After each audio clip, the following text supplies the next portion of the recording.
You have to know that truth is what it is.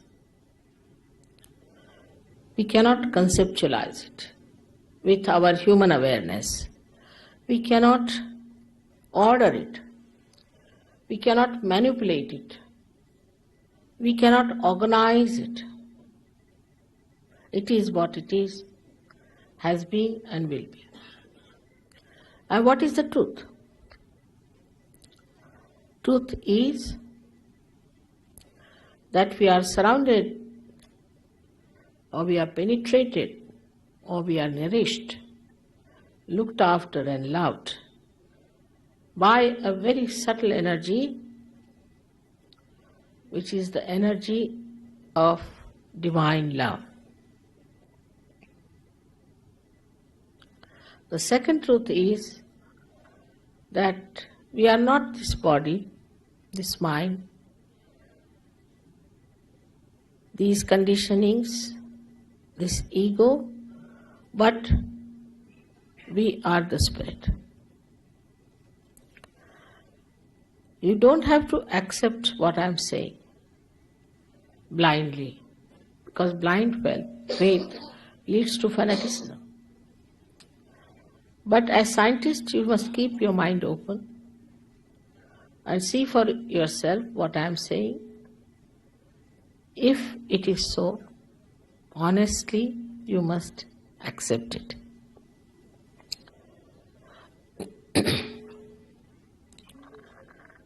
We know so much through science about our civilization, our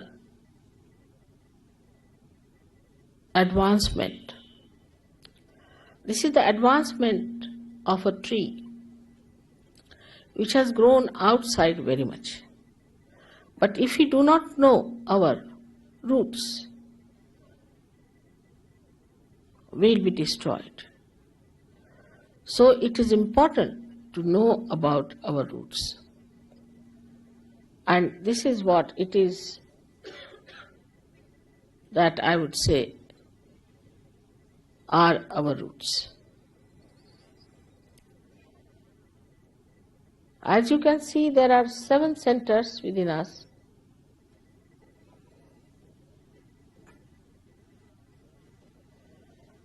And these subtle centers are placed in the spinal cord and in the brain. These cater to our physical, mental, emotional, and spiritual needs.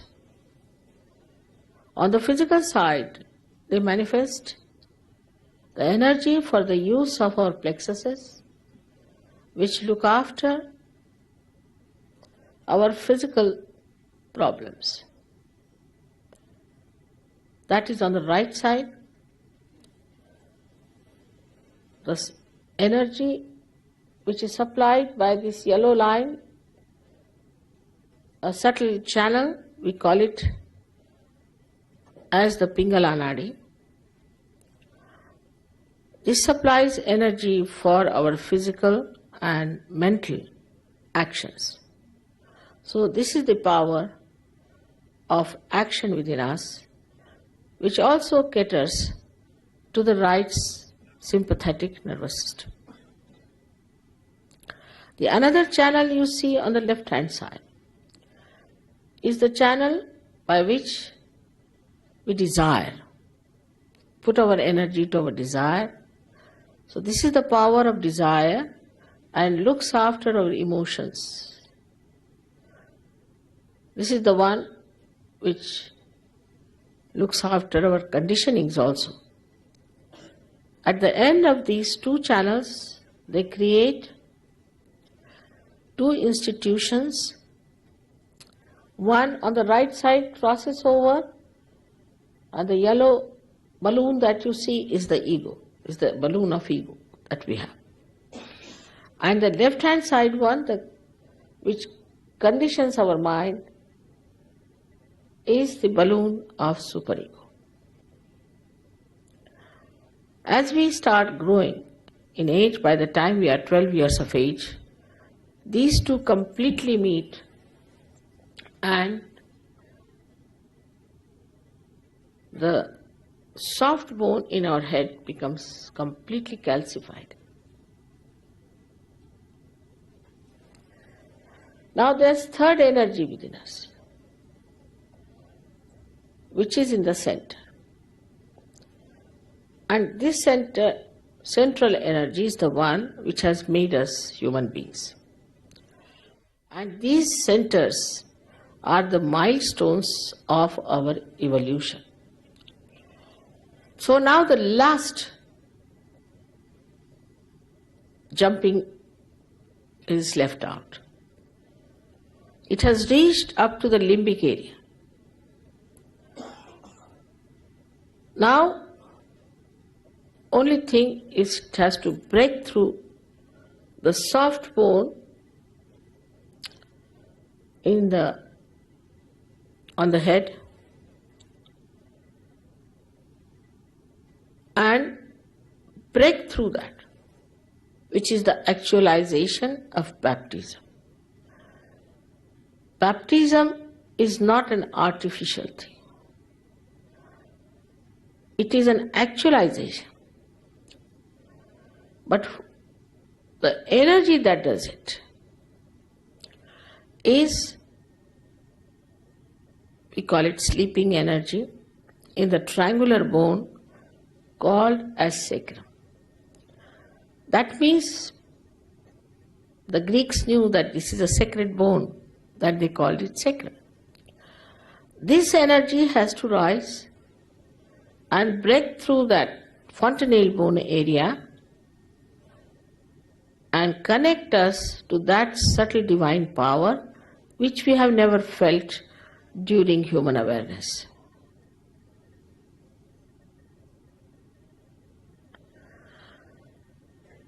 Thus,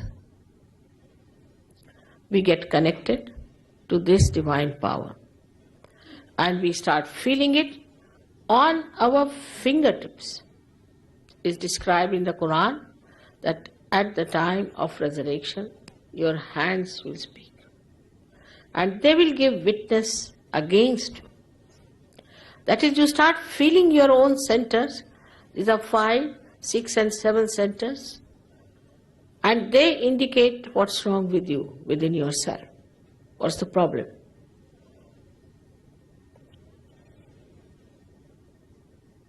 Also, you can feel the cool breeze coming out of your head. Cool breeze of the Holy Ghost. Because this sleeping power, which is called as the Kundalini, Kundala means coils, is the power of pure desire within us. So now we have this kind of a mechanism within us existing. Now this is a living process of evolution. And we must understand that we don't pay for living process. And we can't even explain it. Because when you take a small little seed and put it in the Mother Earth, it germinates by itself, spontaneously. You don't pay to the Mother Earth anything. And when it germinates, it grows into a tree and produces thousands of seeds.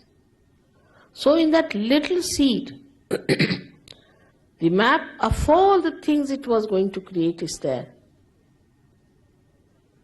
How it works? We never ask this question. We take all the things for granted. We don't even ask the question how this wonderful eye of ours is made like a camera. And that how we are programmed within ourselves like computers. You see, this is the color. We don't have to think about it, it's there. Through our sensory organs, how we find out things, we never question it.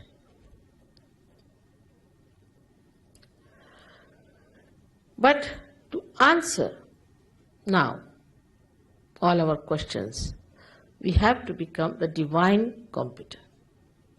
And that's why we have to be connected to the mains, I call them, as the people who are self-realized, the people who have got their spirit in their attention. When the attention is enlightened through this happening, then you can see the absolute truth. Like supposing you are holding on to a snake, and there's darkness, and somebody tells there is darkness. But you have got a snake in your hand. I can see it. You say, no, I think it is a rope. Now, if you put on the light, immediately that person will drop. In the same way, when the attention gets enlightened by the Spirit, the first nature, innate nature of the Spirit is that it manifests absolute truth. You immediately become so empowered that you give up all those habits which are destructive to your life. Immediately. I've seen people giving up drugs overnight in London. Alcoholism, all kinds of things. I was amazed the way it's working. It's your own power within you. It's just there. It's existing. There's no obligation of any kind. It's just one enlightened candle can enlighten another candle. That's how it works. Every religion has said that you seek yourself. So there was nothing wrong with all the prophets, incarnations, all the saints. They all said the same thing. But we have missed the point. Everything has become either money-oriented or is an intellectual probing. It is through intellectual probing you reach a point where you realize that you have not reached the reality. So what should we do?